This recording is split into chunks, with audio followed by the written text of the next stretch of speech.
un tema bien importante, la salud mental masculina. Él es psicólogo clínico de la Universidad Católica del Norte, tiene mucha experiencia en atención a pacientes, en psicometría, en psicodiagnóstico.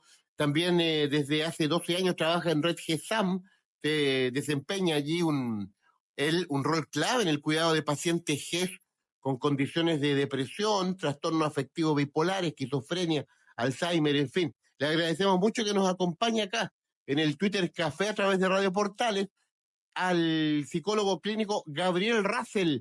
Gabriel, gracias por acompañarnos. ¿Cómo te va? Muy buenas tardes, gracias por estar acá con nosotros. Hola, Gabriel. Hola, ¿qué tal? Buenas tardes, ¿cómo están? Muy bien, llenos de energía y entusiasmo, como siempre acá en el Twitter Café a través de Radio Portales de Valparaíso. Gabriel, el tema nos llama profundamente la atención. Habitualmente se habla, se pone foco en las mujeres. De hecho, por ejemplo, está demostrado que un 34,6% de las mujeres evidencia síntomas de ansiedad, pero hay un 14% de hombres.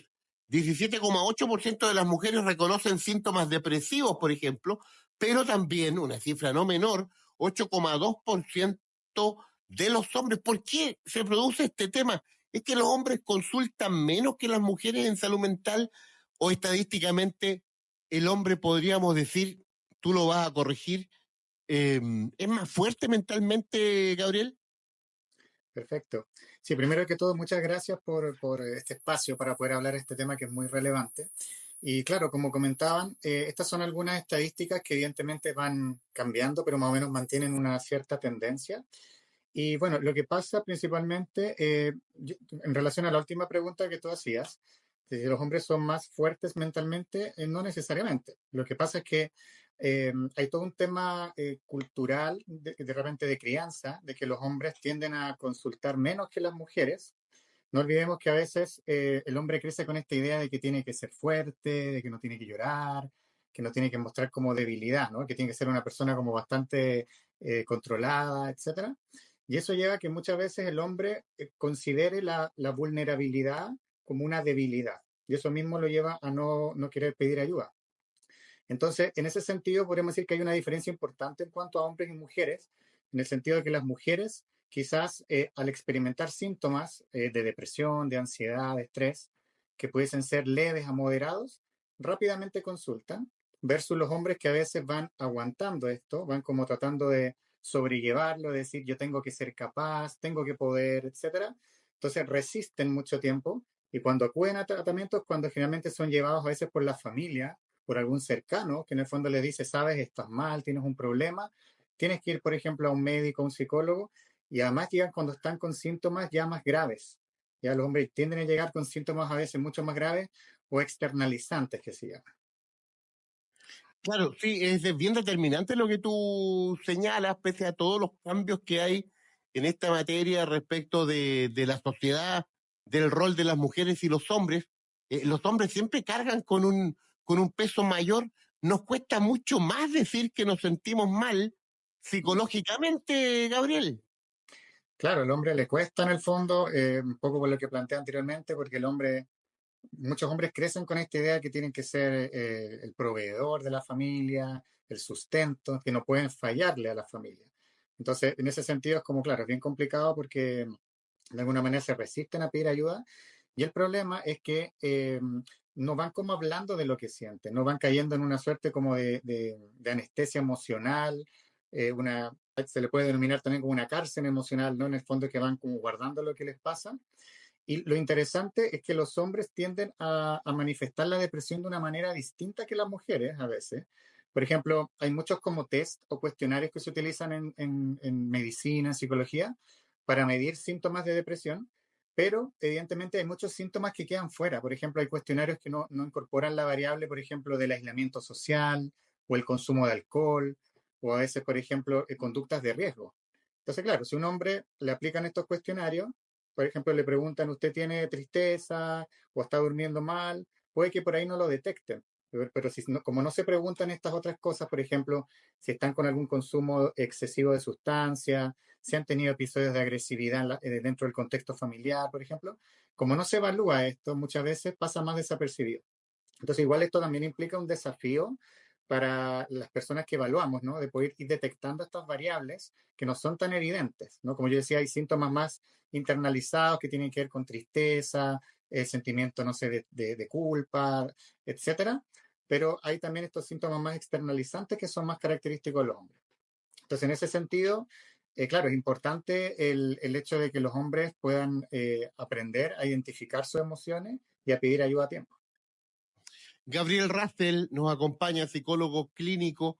De inmediato vamos a seguir hablando. Me interesa mucho un tema que aparece en el currículum ahí de Gabriel. Pero antes, Pablo, sí, adelante, Pablo. Sí, Gabriel, y uno de estos síntomas puede ser dolores musculares en diferentes partes del cuerpo para quedarse y no hacer labores de casa y acompañar a su mujer.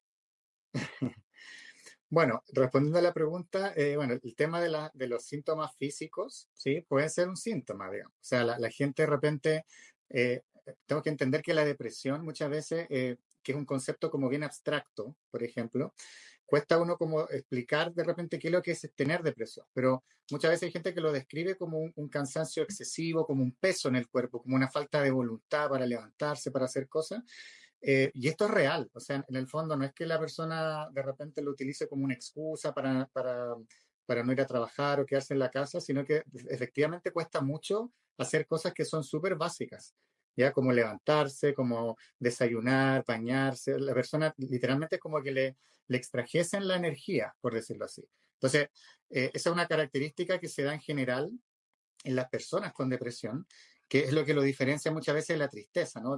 Diferenciar entre esta tristeza, que es una emoción, que tiene que ver muchas veces con algo que nos puede estar pasando, a esta depresión, que es un estado claramente anormal y mantenido en el tiempo. Claro, oiga, Gabriel, revisando todo el tema de tu currículum y los antecedentes que tú tienes, claro, se nos ha dado que hay varias personas que colaboran ahí con la red GESAM. Tienes 12 años de experiencia ahí. Sí. Cuéntanos un poco de qué se trata la red GESAM, cómo la gente puede conocerla, que hay un tema importante de apoyo en la salud mental de las personas. Exactamente.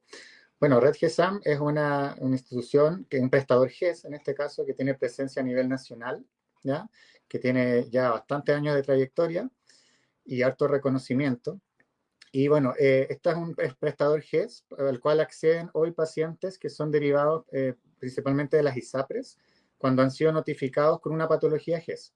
Actualmente, ¿cuáles son las patologías GES que están más activas? El tema de la depresión, el tema de la esquizofrenia, la bipolaridad, las demencias. ¿Ya? Nosotros particularmente, yo en estos 12 años de experiencia, bueno, he atendido todos estos grupos de pacientes, digamos, con todos estos diagnósticos. Y en el fondo, ¿cómo se llega a Red GESAM? Por ejemplo, supongamos que una persona va a un médico, supongamos el médico lo entrevista y el médico determina que pudiese estar frente a un cuadro de depresión. Entonces, lo que se hace es que se hace una confirmación diagnóstica, se deriva a esta persona, por ejemplo, a la ISAPRE, y la ISAPRE activa este GES y lo deriva a un prestador, que en este caso, por ejemplo, puede ser Red GESAM.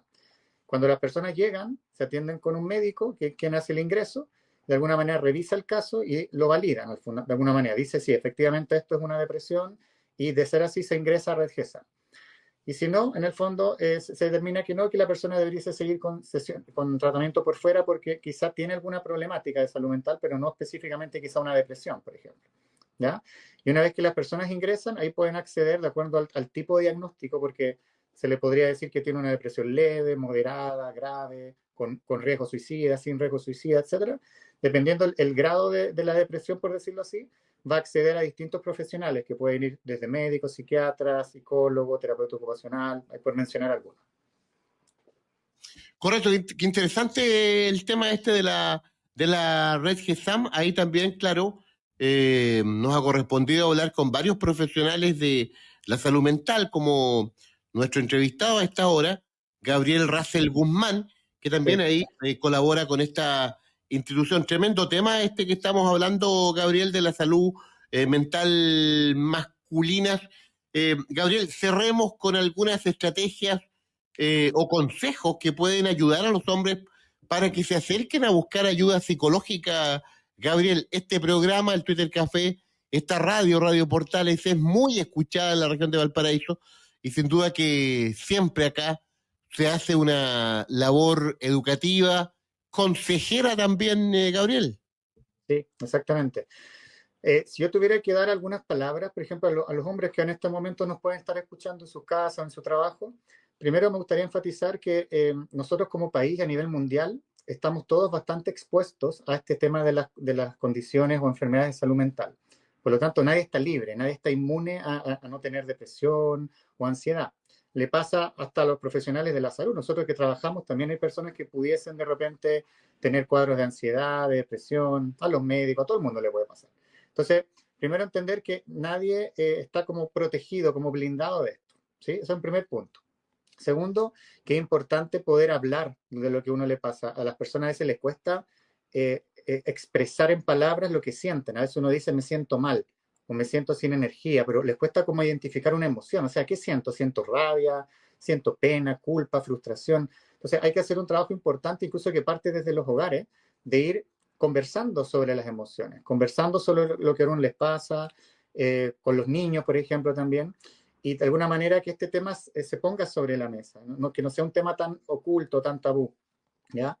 Y lo importante acá es entender que todas estas condiciones tienen tratamiento, ¿ya? Un paciente, por ejemplo, varón, que es diagnosticado de depresión, es algo que se puede tratar, es algo que si se detecta a tiempo, si la persona inicia con terapia psicológica, con apoyo farmacológico, hay un buen pronóstico.